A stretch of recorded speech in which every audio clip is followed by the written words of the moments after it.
Следующий примитив эллипс. Чтобы построить эллипс,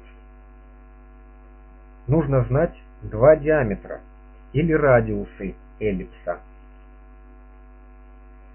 Запустим команду. Указываем первую точку. Затем мы должны указать первый диаметр эллипса. Пускай это будет 300.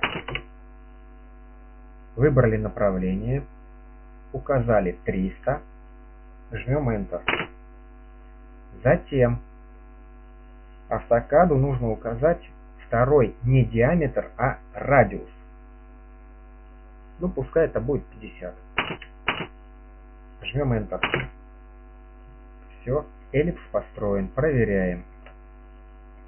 Диаметр у нас 300, больший диаметр, и меньший диаметр 100.